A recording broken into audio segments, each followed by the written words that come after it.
Hi, everyone. Welcome to the Reinventing Beauty podcast. Today, we are talking about mental health, the importance of it, and some proactive and preventative things that you can do to really help you in that area of your existence.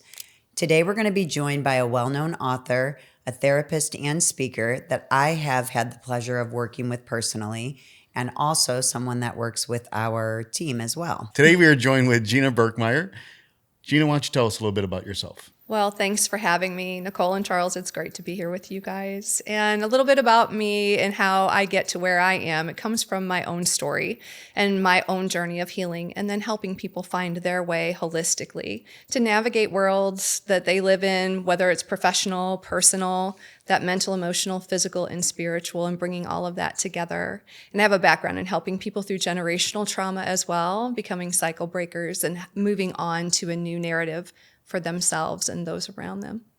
That's amazing. I had the pleasure of getting to know you personally, or I guess professionally, because we worked together. You worked with me during the COVID shutdown in 2020 when I was trying to navigate what the heck we were going to do with our business and how that, there were a lot of fears at that time. And then, probably some generational things that popped into our conversations as well. And it was such an amazing experience for me. I felt like it was something we really wanted to be able to bring to our team. So about a year ago, you started working with us, whether it's a 2-day culture building event, you come in and talk with our team on some strategies and tips and tricks that they can use. And you help them understand each other and some of the emotional components that we go through as well. So that's been amazing. Thank you. Yeah, it's been really great to work with you guys too. Thank you. Everyone is so eager, which is so beautiful. Do you feel like there are certain professions that maybe struggle with managing mental health more than others? Yes and no. But I would say, because it depends on the person, right? So we bring who we are into everything we do. And so I always tell people it's so important to know who you are at the core and what has formed and informed your identity, because those are the places where we might get tripped up and triggered by the people around us. So when we're in the service industry in particular, we're interacting with a whole lot of different people and a whole lot of different levels of people. And so sometimes that will trigger us in one way or another, and it can make the job weightier because it becomes more of a full contact sport, right? You're not just bringing your skill set. You have to bring who you are into the journey as well. Absolutely. So as far as hairdressers go, people share with them everything, all aspects of their life, whether it's good, the bad, the secret, and Nicole and I have found through our years, sometimes that weighs on us. We've learned tricks of, as the client leaves, we give them back all of their energy. We try to not bring it onto our personal life or to our next clients or anything like that. Are there tips or tricks, especially for hairdressers or, like you said, people in the service industry that they can do to help themselves? Yes. So I would say yes, but especially personal industry. And I've seen a lot of memes that say things like, I needed a therapy session, so I went to my hairdresser. Right. So I know that that's true. And I think even just as when I'm getting my hair done, some of the things that we talk about, it's an exchange of story, right? And so part of it begins with, again, like I mentioned, knowing who you are and what you can handle. And then it also is important to recognize that you have to take care of yourself in those places and you have to have boundaries. So the boundaries are really important in terms of what am I going to take on? What am I not going to take on? Even if you're going through a hard place in your own life and you feel like you can't take on someone else's story, or you find that you're being triggered by the stories that people are giving you every day, learning gentle ways to turn the ship and to move the conversation into a gentler space. Maybe asking somebody something like, tell me something really good that's happened in the past month or 3 months or 6 months. Or, what I notice about you is, and it's something positive or something gentle or something affirming, and sort of riding that ship. Because in all honesty, that person who's sharing the story, they're sharing a story that has been stuck in their head. So they're rehearsing something. When they rehearse it, they reinforce it. And then pretty soon that just becomes the only story they know how to tell. So we have these gentle opportunities to inject something into the story that is different, that allows them to see us seeing them differently. And then maybe they can tell their story a little bit differently just because of that little interaction. Yeah, and even along the lines as salon owners with their staff, sometimes we are with the same opportunities. We have clients that do this, Yeah. project on us, and then as salon owners, we also have our staff that projects on us as Sure. well. So I guess that could be along the same lines, or I think so. I think that can be a little tougher because that isn't okay, see you in 6 to 8 weeks, right? And then out the door they go. It's, I'll see you in 15 minutes or 45 minutes for the next 5 days straight. So that can be a little bit more challenging. I think the same applies. But then maybe insofar as it's appropriate, and especially if you have more of a coaching relationship or mentoring relationship, you have more wiggle room. That's why I love the way you all run your business, because it isn't we're the bosses, you come in, you do a job, you leave, you go home. It's we recognize you're bringing your whole self into this job. We want you to put your whole self into this job. And so how do we then equip you to do that the best way? Yeah, it's been an amazing resource for our team to have yourself, and then you have two colleagues that also they have access to if they feel like they have anything they need to work out. I wish they would take more advantage of it, and I think we're going to see more and more of it as they get more comfortable.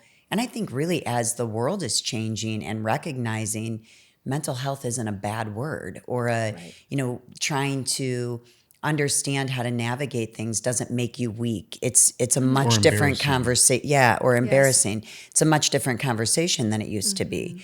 The other thing that I've really noticed, and hopefully you can share a strategy for us, is even for us, especially as you've been in the industry a long time, and you grow a relationship with your clients. I used to tell the same story over and over again. And so when something traumatic was going on in my life, I would share that story so many times throughout the day. And I think it was out of genuine care. Your clients would ask and they kind of know. But I had to start asking myself, and I think really in one of our conversations, we talked a lot about boundaries. I always thought boundaries was a bad word as well. Like, oh, I'm putting up a wall, or I'm not going to allow people into that space. It really has become so much more of a way of protecting myself from having to continually tell a story that maybe would not benefit me telling that story. Yeah. If it's not a healing part of what I'm doing, why would I keep telling that story over and over again? So what would your advice be for somebody, if they're the professional going through something, how to maybe manage better, not bringing that into their entire day in the salon space? Sure. So I think there's two things here that are important to address, and let's start with boundaries, and then we'll go to the other. Perfect. So boundaries are exactly what you said. They're about us, but where we get tripped up is we think boundaries are about the other person. I have to do this so that the other person won't fill in the blank, right? Rather than I'm going to make this boundary because of this particular thing about myself. So some things to think about when you're making a boundary is we don't make them when we're angry.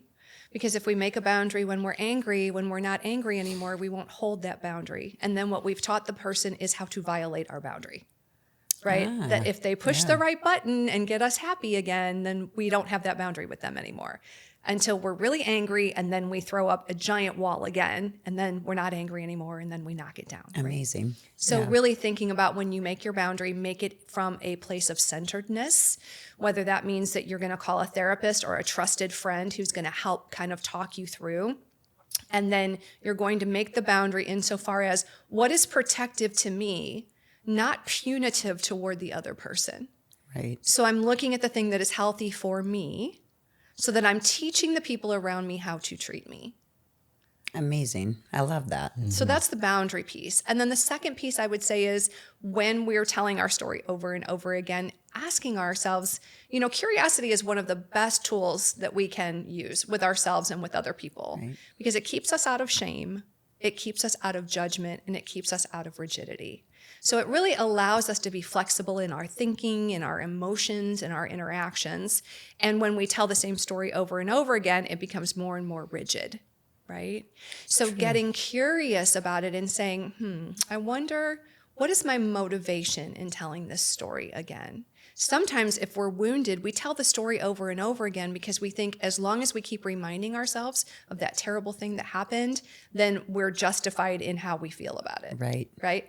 But the problem is that it's kind of even in the language of holding on to something. We talk about, well, I'm holding on to that. I'm not ready to forgive. And we can have a conversation about that another time. But because that's not something you have to rush into. But if you're holding this narrative, you have no space to make a new narrative, to allow for new things in. So just getting curious, why am I retelling this story right now? Is it for the sake of process? Because that's important. Right. We want to do that.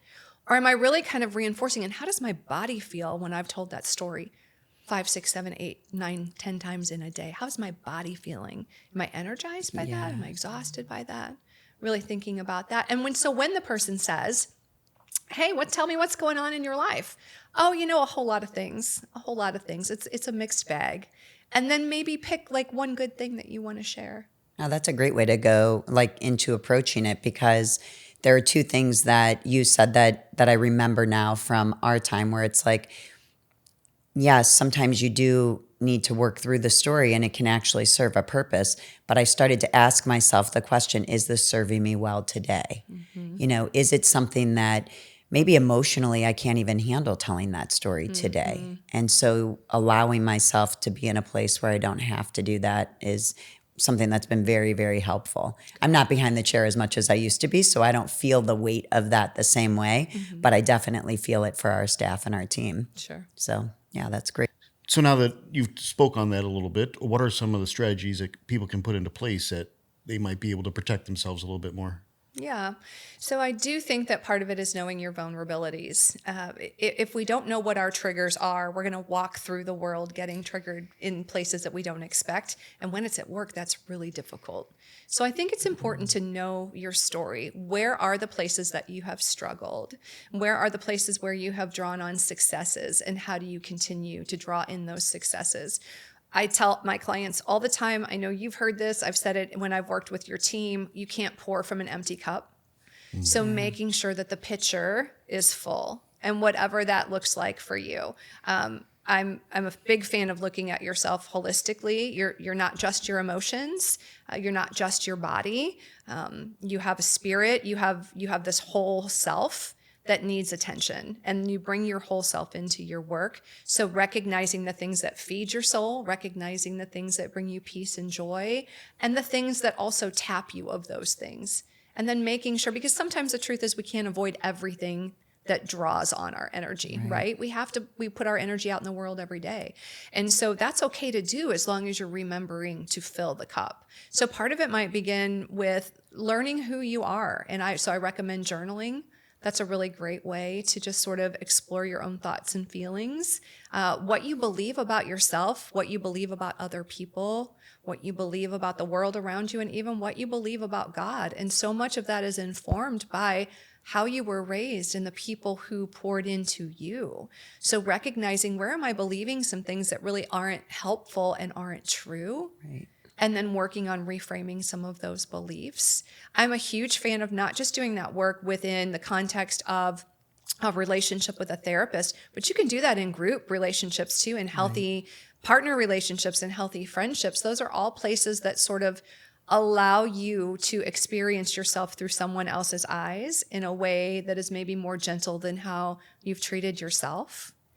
And then if you have people that you can really trust, and you can get really brave and ask people, how do you experience me?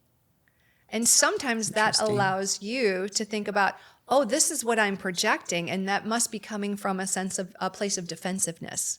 Or maybe that's coming from a place of fear.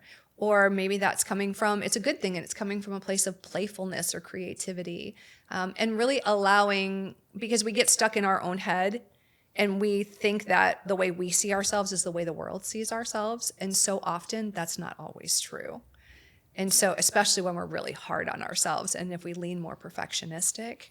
So finding a trusted one or two people where you can say, how do you experience me in our relationship? And how do you see me interacting in the world around us? It would take a lot of courage to ask that question. It does take a lot of courage. And you want to be in a place that is safe. Let me re-stress that. It has to be in a safe space where because people earn the right to speak into our lives, right? We don't just give that away to anybody. Right. You want to make sure that someone has earned the right to speak into our lives. But when we feel stuck, that we're not going to get unstuck by staying on the internal hamster wheel. We have to get some perspective from outside of ourselves. And I think also really honoring that relationship or making sure you have those appropriate relationships so that you don't just go looking for validation from somebody. Right. That was something I had to really, really do a lot of work on myself with, because I would, oftentimes you would share or ask a question that you were just hoping to get the answer that you wanted to get and not the real answer. Yes. And so, or not, a truthful answer, because maybe you Sometimes weren't. I like those answers better. I think we all like those answers better. But I think that I love that I feel the narrative has changed. And I think social media, as much as it gets a really bad rap, is really helpful in a lot of ways, because we're seeing and hearing so many more things, or, just so many different topics of mental health and the way you feel and the way you perceive yourself, and that it no longer has to feel so bad to do this internal work on yourself. I also think when you talked about pouring from an empty cup, I think when self-care first became a topic, it was much more a conversation around, like, I'm going to go get a massage. I'm going to pamper myself. That's good. So it's been really interesting to see how that's changed and evolved. Yes. And I love the work that you guys are doing around more collaborative care. Thank Can you you. speak on that a little bit? Yes. So I'm a part of Crossroads Counseling Centers, and our executive director, Christy Brandenstein, and I launched something called the Collaborative Care Initiative at Crossroads. We started that last year, and it's really taken off. We're really excited about this year. What we're doing is bringing together a whole host of practitioners, multidisciplinary practitioners, to really address the whole person. So we have nutrition, we have nurse practitioners, we have spiritual direction, somatic release, neurofeedback, really looking at the whole systemic being, like how does our mental, emotional, physical, and spiritual impact one another, and how do we bring all of that in line with our best self?